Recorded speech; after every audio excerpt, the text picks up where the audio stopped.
BJP NDA కూటమి ఖచ్చితంగా 370 సీట్లు బీజేపీ, ఎన్డీఏ 400 సీట్లు సాధించే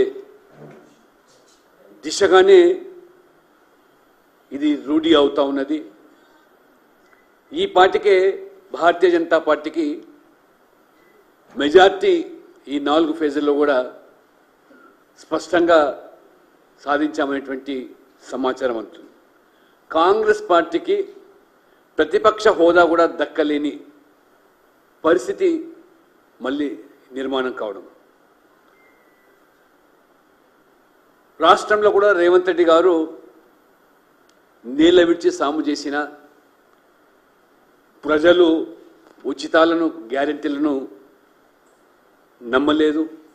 రైతుల రుణమాఫీ డిసెంబర్ 9 అని చెప్పి ఆగస్టుకు వాయిదా వేసి అన్ని దేవుళ్ళ మీద ఒట్లు పెట్టిన ప్రజలు దాన్ని పరిగణలోకి తీసుకోలేదు.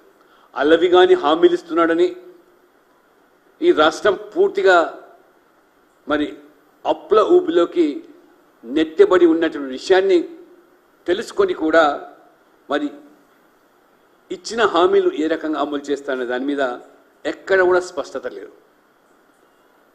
ఈ 6 గ్యారెంటీలు అమలు కావాలంటే 2 లక్షల కోట్లు, అంటే అప్పుల మీద అప్పులు చేసి అప్పుల మీద వడ్డీ కట్టడానికే ఇవాళ కొత్తగా అప్పులు ఈ ప్రభుత్వం యోజన చేస్తుంది తప్పితే అప్పు తెస్తే కానీ జీతాలు ఇవ్వలేని దుస్థితి ఈ రాష్ట్రంలో. ఆనాడు కేసీఆర్ గారు అప్పు చేసి పప్పుకూడు చందంగా వ్యవహరిస్తే ఇప్పుడు రేవంత్ రెడ్డి గారు కూడా అదే బాటలో నడుస్తూ